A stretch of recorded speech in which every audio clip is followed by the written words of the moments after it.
We'll start just again. You decided to teach for a while because? So I taught high school chemistry for 2 years. It was my plan to sort of take some time off and kind of grow as a human being in between undergrad and law school. I felt like coming out of undergrad, I knew a sort of way to behave and communicate with people who were open-minded and really well-educated and ready to listen to what I had to say and the arguments that I was making. And I felt like if I wanted to sort of operate more effectively in the real world, then there was probably a better leadership experience to be had. And I thought that high school chemistry students would probably be the best challenging and most growing experience there. Were you a chemistry major in college? I was not. You were not? You taught chemistry. How did you pick chemistry? So I was a social sciences major in college, and but I loved the hard sciences. I've always taken them a little bit more seriously, and I think they're always more fun. Chemistry, you get to blow a ton of crap up in class every day, and that actually has been very satisfying. So then you were going to go to law school. Yes. And yet you became an entrepreneur, or did you go to law school? No, I didn't. I never got back. And so let's switch over to Cousin Dave. Cousin Dave. Did you always know what you wanted to be? No. I knew I wanted to do something with computers from an early age, and I always loved video games. I learned my first commands on a computer when I was I guess I was 12 because I wanted to figure out how to play Doom on my computer. What kind of computer? Was that a Gateway? It was like a 486? Sure. Yeah, long time ago. Long time ago. So I love computers, and when it was time to go to college, getting a computer science degree was kind of my way of saying I wanted to build things, but I don't know what I want to build. So to get from there to where you are today with Words with Friends, which is now a Zynga company, what was the biggest thing you each learned about being an entrepreneur and getting to this point where you decided to sell your company and become part of another? I think there's two things that were the hardest things to balance. One is be flexible, be ready to pivot, and the other one is stay true to what you know to be right and true. And balancing those two things is incredibly difficult.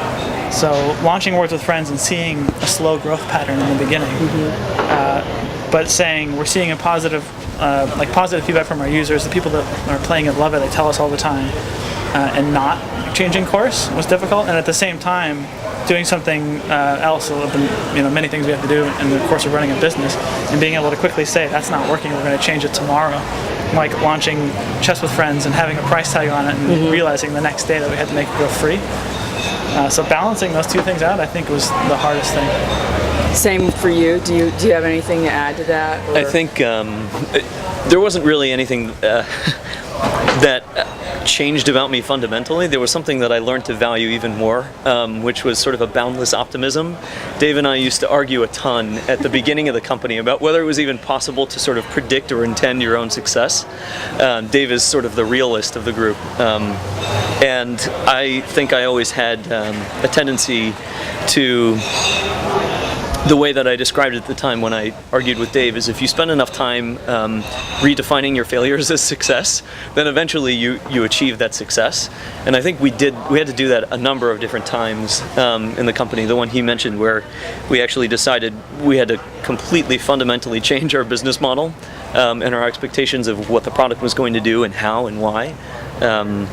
That wasn't easy. Actually, it was pretty scary at the time, and nobody, the biggest opportunities are the ones that nobody else has taken yet, and so we were trying to figure out, what the heck do we do? I think when the first model failed, we scrambled immediately to redefine it into a success, and I think that worked out well. Okay. And you're happy with it. Oh yeah. So fast forward to tonight. That's actually a perfect segue. In watching the stories unfold tonight, did it take you to a place in yourself that you remember, or was this a completely new experience? You mean seeing the kids? Seeing the kids. it was funny. My experience was like, I wish I knew the things that they know now when I had started Newton. Wow. Because we just didn't have exposure to that stuff, and so even the most basic things we kind of had to learn along the way. Mm-hmm. Like we knew another set of things, just like how to program, how to make products, but yeah, I think something like this would have been tremendously valuable to us. Yeah, what I said this evening I think is really true. Nifty as an organization is it's a very varsity operation that we never really, I don't think we had any exposure to when we were kids, and I felt like over the course of building and running a company, I felt like there wasn't a whole lot of vocational experience that I got from my college education that was necessarily applicable to the things that we were doing, but something like this, an experience like this, would have been incredibly enriching. I think would have been an amazing propellant if we'd done this when we were kids. I think we would have known what to do. We would have known like what's step one.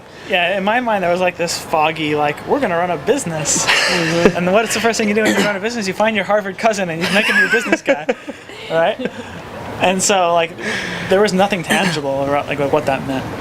That's pretty smart, though. So, one last question for you both. Based on what you saw tonight and your experience as entrepreneurs, and now being part of a major success story of our generation, what would you say to a business person who is looking to contribute to society that has made it or has done well so far and maybe has more to do about this organization? About Nifty, I'll get involved. I think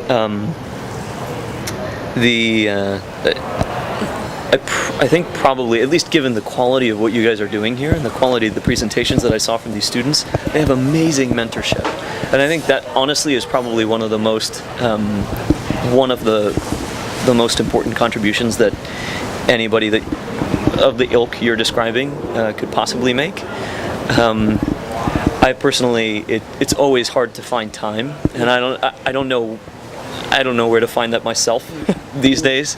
But any time I imagine that you can devote to helping kind of grow or inform or enrich a program like this in any way with your own experience, I'm trying to figure out how I can carve out enough time to be involved with this. I think it's really interesting how like it would be hard to write up like a curriculum around doing something like this because it changes so rapidly. Yes. Like, even over the last 6 years, our business has so substantially changed.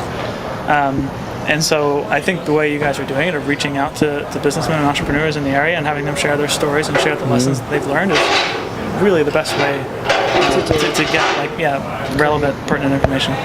Thank you so much. Thank you, Mary.